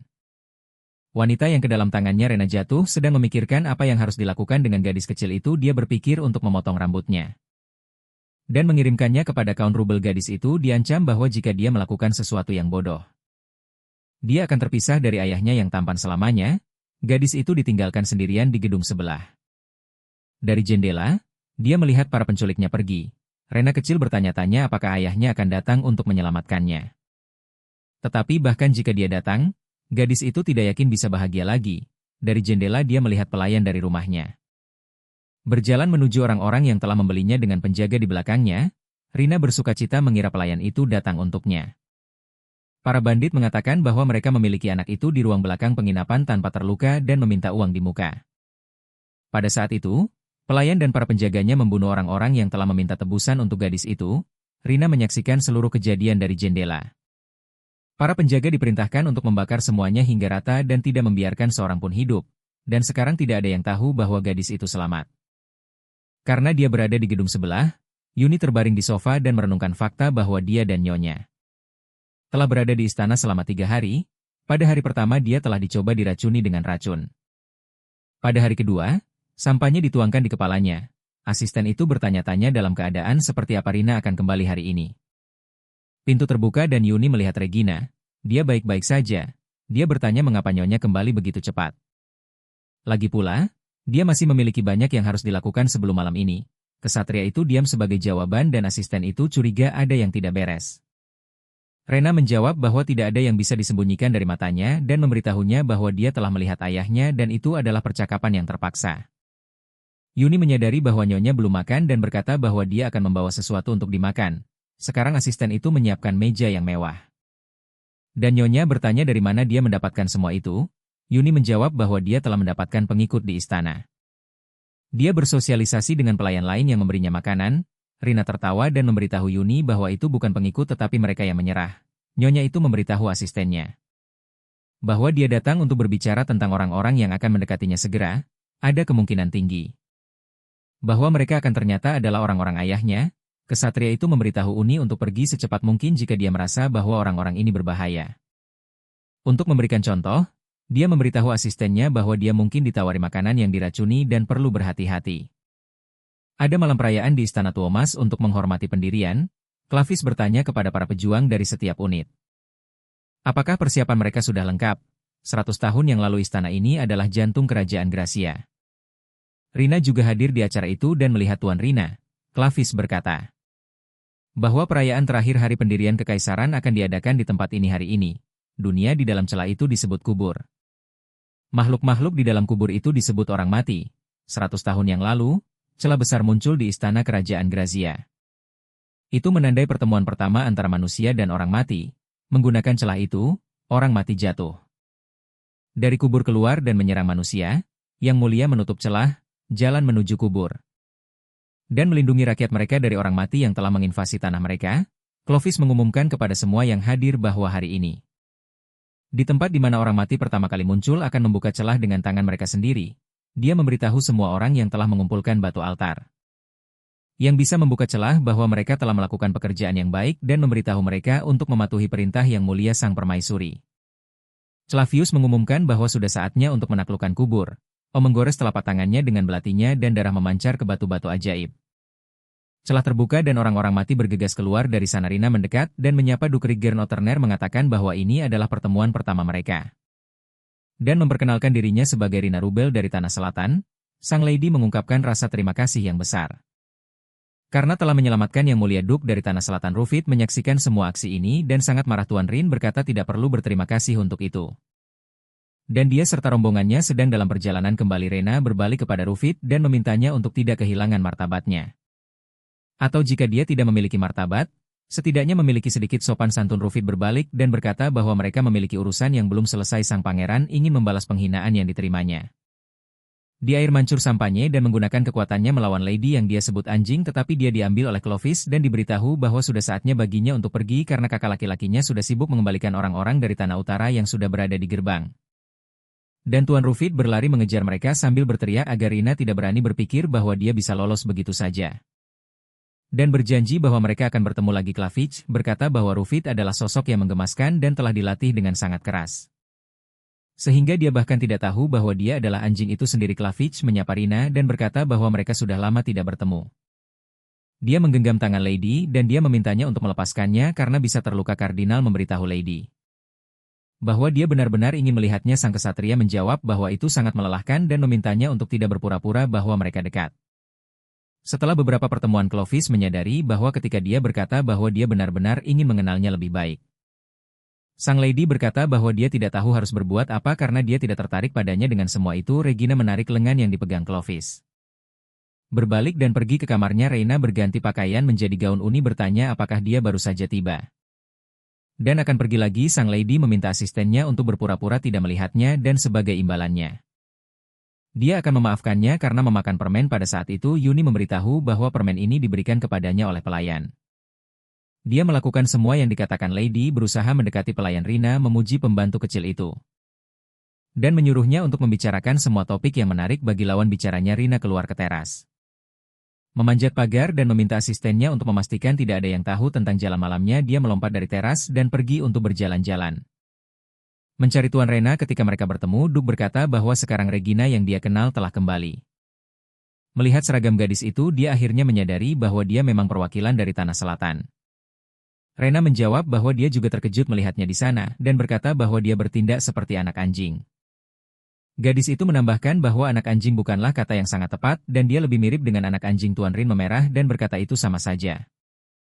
Sang kesatria bertanya kepada Duke apakah dia akan pergi secara pribadi untuk menaklukkan makam. Rin menjawab bahwa dia harus melakukannya, dan menganggap bahwa dia juga akan pergi secara pribadi sebagai perwakilan Duke dari Tanah Selatan. Reina menjawab bahwa dia telah dipanggil ke sana dengan syarat itu sejak awal. Rignan bertanya apakah dia bisa mengatasinya. Sang lady melihat kepada Duke dan menyadari bahwa dia khawatir tentang dirinya. Rin berkata bahwa dia tidak meragukan kemampuannya. Tetapi para kesatria dari selatan tampaknya tidak dapat diandalkan meskipun mereka dikatakan memiliki banyak pengalaman. Tuan Rin memberitahu Lady bahwa dia khawatir tentangnya. Karena ini tidak seperti pertempuran di bumi. Sang lady menjawab bahwa itu baik-baik saja dan dia benar-benar tidak perlu khawatir. Karena ini tidak seperti pertempuran di bumi, wanita itu menjawab bahwa itu baik-baik saja dan dia seharusnya tidak khawatir. Di suatu tempat di belakang pikirannya, Rina bahkan sangat senang dengan makam yang telah dikirimkan kepadanya saat masih anak-anak. Sangat mirip dengan rumah 6 tahun yang lalu, Clovis telah mendorong Rina kecil ke dalam makam dan memberitahunya bahwa dia akan bertemu dengan orang mati. Hanya sang permaisuri yang pernah kembali hidup dari tempat itu. Banyak orang telah dikirim ke sana berharap untuk mengetahui apa itu tempat. Tetapi tidak ada yang kembali. Kemudian Clovis membuat syarat bahwa gadis kecil yang dibesarkan dalam perawatan sebagai permaisuri akan kembali dengan selamat dan sehat serta menjadi sehebat permaisuri dan dia akan menunggu di sini. Dia meninggalkan gadis kecil itu, berteriak setelahnya bahwa ketika dia kembali, dia bisa membalas dendam padanya di Istana Thomas. Celah telah dibuka. Para penjaga berdiri di sekelilingnya. Rufit menganggap itu sebagai tindakan jahat untuk membuka celah. Tidak peduli apa yang Clovis katakan, Rufit itu. Waktu tidak berjalan maju di dalam makam, segala sesuatu di dalam makam beku, jadi waktu yang dihabiskan di sana bahkan tidak setara dengan 1 jam di bumi. Mendengar ini, Tuan Rin berkata bahwa ini pada dirinya sendiri akan diteruskan ke timur. Rignan sedang menuju celah. Rufit berteriak kepadanya untuk berhenti. Karena giliran utara untuk memimpin penjaga, Clavius berkata dia tidak seharusnya mengatakan itu karena Duke telah menyatakan keinginannya untuk pergi ke celah terlebih dahulu. Itulah sebabnya dia ada di sini. Tuan Rin menuju celah dan berkata bahwa dia akan pergi sendiri. Semakin dia melihat ke dalam celah, semakin banyak yang dia lihat mendistorsi pikirannya. Kulit Duke terbakar tetapi cincin perak di jarinya tidak bereaksi dengan cara apapun. Berbalik, Duke melihat bahwa Rufit telah mengikutinya di istana cabang selatan. Rena dengan Uni berdiri di meja Duke Ellis dan bertanya, apa yang telah terjadi pada Ordo Kesatria Selatan dan kemana semua kesatria yang berpartisipasi dalam perang diam? Telah pergi? Bill Ellis menjawab bahwa konsekuensi perang sama kejamnya dengan perang itu sendiri. Dan para kesatria mengatur situasi di selatan sehingga skuad terdiri dari orang-orang dengan sedikit pengalaman.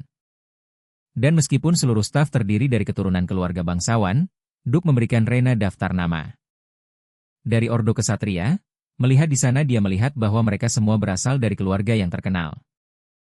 Namun orang-orang ini hanyalah anak-anak yang ditinggalkan dan tidak ada harapan untuk kembali hidup. Jadi orang tua akan mengirimkan anak-anak yang tidak dibutuhkan dan jika tidak ada anak-anak seperti itu, mereka akan mengambil anak angkat. Duke memberitahu Rene bahwa dia bisa melakukan apapun yang dia inginkan dengan mereka tetapi jangan perlakukan mereka sebagai anak-anak yang ditinggalkan. Dia menjelaskan bahwa dia telah menempatkannya sebagai kepala divisi selatan hanya agar mereka tidak ditinggalkan. Lagi pula dia adalah satu-satunya yang bisa dia percayai. Alice memintanya untuk menjaga anak-anak itu. Rina menjawab bahwa jika dia meminta, dia akan melakukan yang terbaik untuk mengikuti perintah dan mengembalikan nama baik Angkatan Darat Selatan Regina. Berjalan ke ruang pelatihan Angkatan Darat Selatan, para kesatria berkata mereka tidak bisa mengakui dia sebagai panglima. Wanita itu menjawab bahwa Duke Tanah Selatan sendiri yang mengangkatnya ke posisi itu. Rina bertanya alasan apa yang mereka miliki. Untuk tidak ingin mengakui dia sebagai panglima, kesatria itu menjawab bahwa mereka tidak bisa mempercayainya karena dia terlalu muda. Dan asal-usulnya tidak diketahui. Dan selain itu dia adalah seorang wanita. Rena berkata bahwa para kesatria tidak punya pilihan. Dan mereka bisa mengeluh kepada Duke tentang hal itu jika mereka mau. Sang kesatria sangat marah dan ingin menyerangnya. Sebuah konflik sedang memanas, Riknin dan Rufid sedang berbicara di dalam makam dan hampir mulai bertengkar. Pada saat itu, batu-batu jatuh dari atas, para pemuda tidak menyadari apa yang sedang terjadi. Regan melarikan diri dengan kudanya ke arah yang lain. Dan Rufid bergegas mengejarnya, mereka sampai di tepi tebing dan melihat sebuah kastil aneh.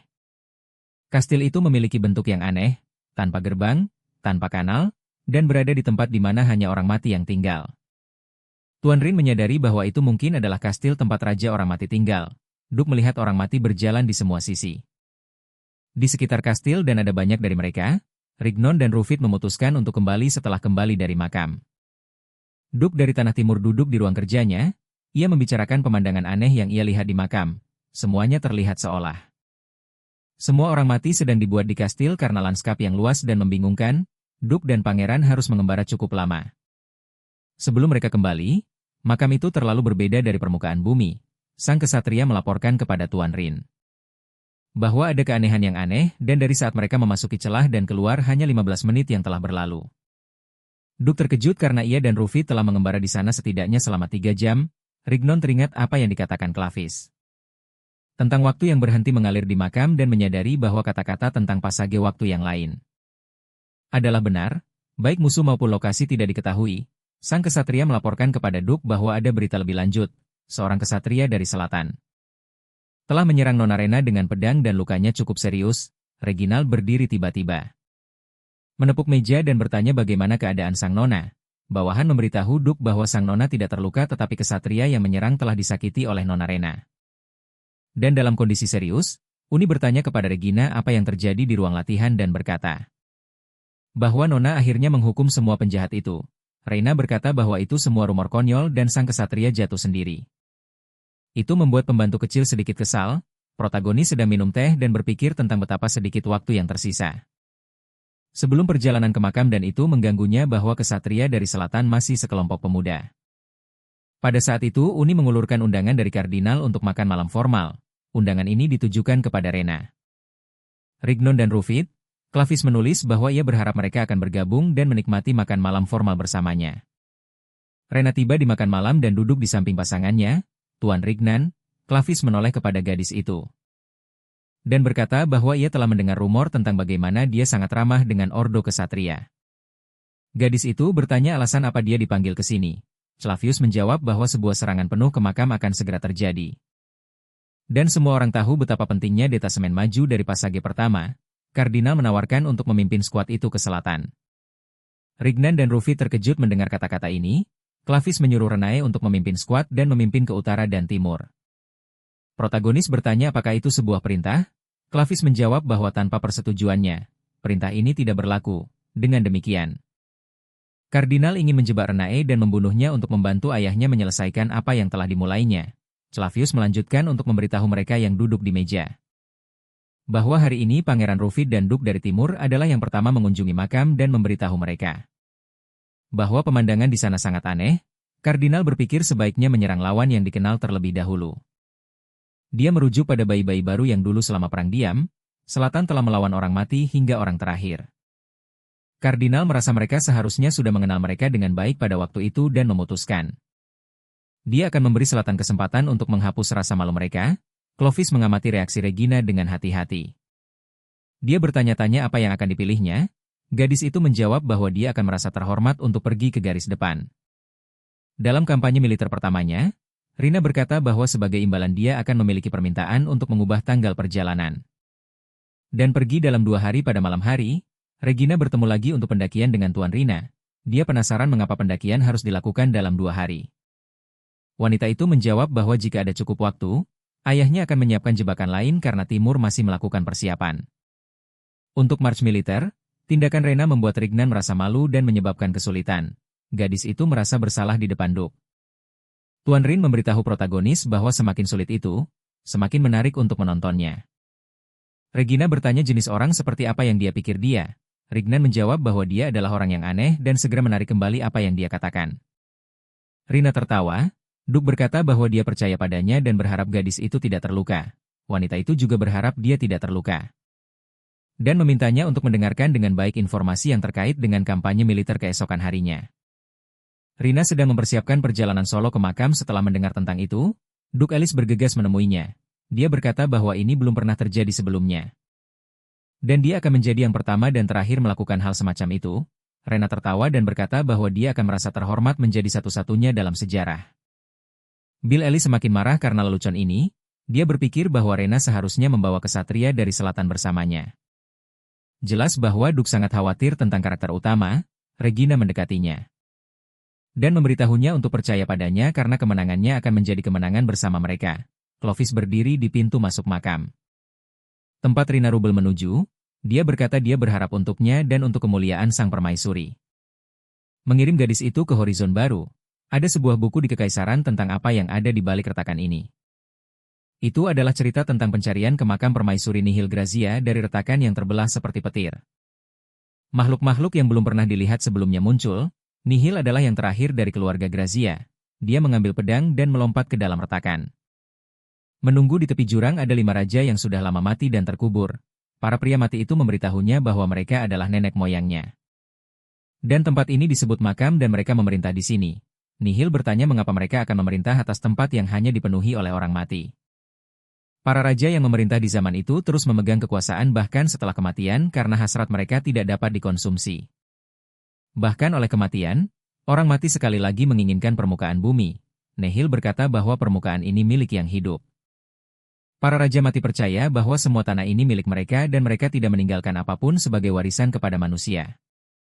Orang mati di makam tidak memiliki mata atau hidung tetapi telinga mereka memiliki sensitivitas yang mengerikan, jika mereka menangkap suara sekecil apapun. Mereka akan bergegas seperti anak panah dan tanpa pikir panjang merobek mangsanya. Orang yang memerintah orang mati ini adalah salah satu dari 5 raja yang telah menyerap jeritan pertama ketika Nihil menemuinya.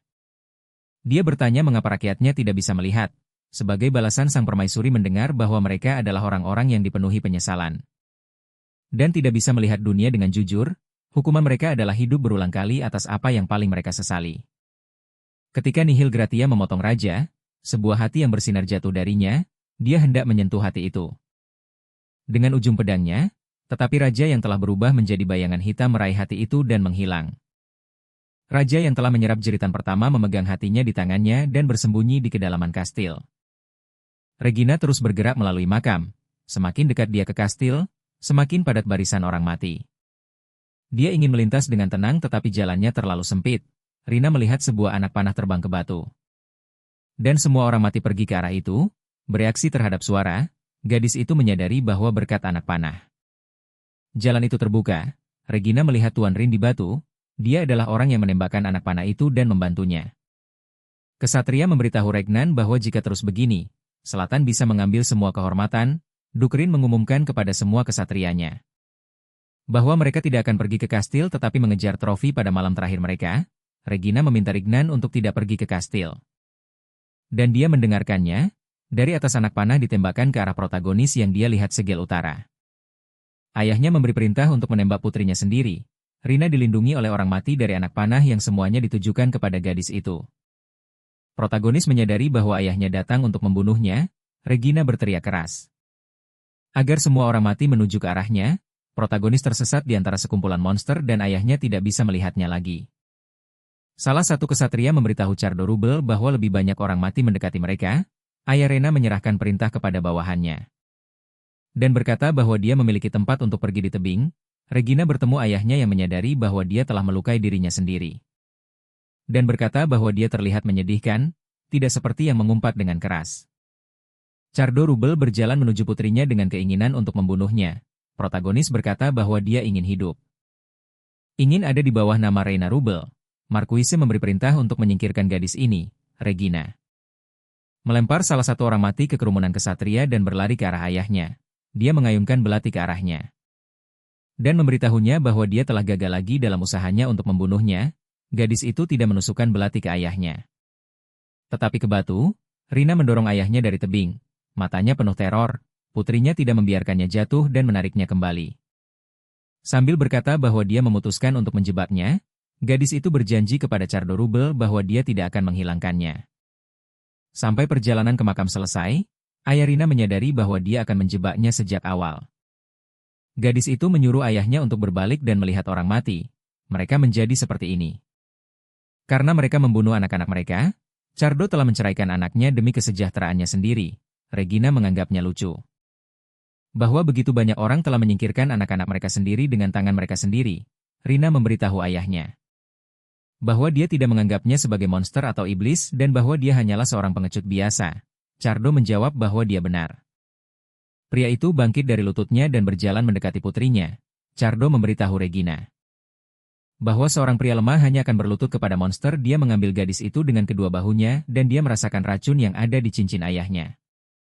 Memasuki tubuhnya, ayah mendorong Regina ke dalam jurang sambil melihat putrinya yang jatuh. Dia berkata bahwa dia ingin memastikan apa sifatnya. Dan berjanji bahwa jika dia selamat dan kembali lagi, dia akan mengakui bahwa dia memang telah berubah menjadi monster. Cardo kembali ke Rufit dan memberitahunya bahwa barisan orang mati tidak menyusut dan tidak ada gunanya melanjutkan pertempuran. Mereka harus kembali. Pangeran itu merespons dengan kemarahan dan berkata bahwa utara tidak tahu apa itu mundur. Dia menyuruh mereka berhenti mengeluh dan membunuh mereka semua.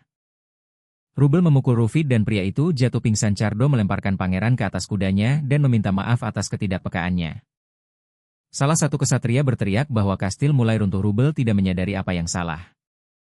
Tempat di mana kastil berdiri berubah menjadi rawa dan semua orang mati menghilang. Cardo memerintahkan seluruh negara untuk menghentikan semua yang mereka lakukan dan menggali tanah. Mencari trofi. Pasukan utara menggali tanah, mencari trofi selama 5 hari, tetapi mereka tidak dapat menemukan apapun. Cardo memutuskan bahwa mereka harus kembali. Dengan tangan kosong dia percaya bahwa yang terpenting adalah hasil dan mengingat bahwa tidak ada tanda-tanda pasukan timur atau selatan dalam 5 hari itu. Dia memutuskan bahwa mereka semua sudah mati. Rubel menyuruh mereka untuk menghentikan pencarian. Dia memutuskan bahwa mereka akan kembali dan menyatakan kemenangan untuk utara ketika mereka kembali dari celah ke Istana Tuom. Mereka yakin mereka kembali sebagai pemenang. Clavis memperhatikan bahwa ada banyak yang terluka tetapi utara kembali dengan tangan kosong. Cardo berkata bahwa kastil tiba-tiba runtuh dan mereka tidak dapat menemukan apapun, namun mereka adalah satu-satunya yang kembali hidup. Clavis melihat seseorang lain datang dari celah. Cardo tidak bisa mempercayai matanya karena dia yakin bahwa semua yang lain telah dihancurkan. Tuan Rignan telah kembali dengan pasukan timur dan membawa rampasan bersamanya. Pasukan timur mengalami kesulitan. Sebagai trofi, pasukan timur membawa kembali sejumlah besar emas. Clavius berkata bahwa inilah yang hebat tentang pergi ke kubur karena Anda tidak perlu menunggu lama untuk hasilnya. Tentara timur menghabiskan 11 hari di kubur. Sementara tentara utara menghabiskan 7 hari. Seperti yang diharapkan Clavis, waktu mengalir berbeda untuk semua orang di dalam kubur. Dia mencatat bahwa utara kembali 4 hari lebih awal daripada timur dan bahkan dengan tangan kosong. Cardo berkata bahwa alih-alih kastil hanya ada rawa hitam dan tidak ada permata atau hati raja. Clavus menjawab bahwa itu kosong sebelumnya dan bahwa seseorang telah mendapatkan hati raja hanya dalam 1 hari. Cardo Rubel bertanya-tanya siapa yang lebih dulu dari mereka. Berbalik Rubel melihat Regina, ayahnya tidak bisa percaya dia masih hidup. Karena dia telah secara pribadi menyuntiknya dengan racun mematikan dan telah melihatnya jatuh dari tebing dengan matanya sendiri. Dia mengira putrinya adalah monster, iblis dan ingin memahami trik apa yang digunakannya. Cardo tidak mempercayainya dan meminta untuk melihat hati raja yang dibawa oleh wakil Duk dari Tanah Selatan. Dia ingin memastikan. Clavius menyuruh pelayan untuk membawa hati raja. Cardo melihat cincin itu dan berkata, itu tidak mungkin hati raja. Clavius mengingat biografi permaisuri yang mengatakan bahwa ketika dia menusuk raja, sebuah hati yang bersinar jatuh ke tanah dan raja meletakkan hatinya sendiri di jarinya dan bersembunyi jauh di dalam kastil. Cardo terus merasa marah dan berkata bahwa ini tidak mungkin, kata sang kardinal. Bahwa sang permaisuri sudah memeriksa semuanya secara pribadi, memuji Malam Rena dan memberinya kunci perak. Clavius memerintahkan Rubel untuk pergi ke istana utama dan menyampaikan berita tentang Victor atas nama Selatan dan kesatria Rena. Pria itu terkejut dan mengira ini semua adalah semacam lelucon oleh iblis yang kembali dari neraka. Dia benar-benar gagal. Cardo Rubel terbaring di tempat tidurnya dan merenungkan fakta bahwa tahun-tahun telah mempengaruhi dirinya. Dan bahunya membutuhkan waktu lebih lama untuk pulih, tidak seperti sebelumnya. Di sampingnya ada putranya yang bernama Anggi Rubel. Rubel yang lebih muda itu sedang membicarakan tentang Victor dari sebuah kampanye militer, sepertinya baginya. Wanita ini benar-benar terlihat seperti saudara perempuannya yang sudah meninggal. Anggi menganggap dirinya naif, terlalu lemah. Dia ingin setidaknya setengah baik seperti saudarinya. Selama malam keluar lainnya, Rignan memberitahu Rene bahwa ada desas-desus bahwa dia telah meninggal saat mendaki. Dan Marquis telah mendorongnya dari tebing. Gadis itu tertawa dan bertanya siapa yang memberitahunya hal mengerikan seperti itu. Regina ingin menenangkan Tuan Rin, dia mengambil tangannya dan bertanya lagi apakah Marquis benar-benar mendorongnya dari tebing. Gadis itu menjawab bahwa dia akan menceritakan kisahnya di depan semua orang, dan meminta Duke untuk memberitahunya bagaimana dia menghabiskan waktunya di dalam makam pada hari pertama. Rignan memimpin pasukan dari tanah timur ke tempat kastil terlihat jelas, tetapi tiba-tiba kastil itu mulai runtuh di depan matanya. Di bawah struktur itu, sebuah lorong bawah tanah terungkap, gua bawah tanah itu dipenuhi dengan permata, persis seperti yang dikatakan Regina. Sebuah lorong bawah tanah terungkap, gua bawah tanah itu dipenuhi dengan permata seperti yang telah dikatakan Regina.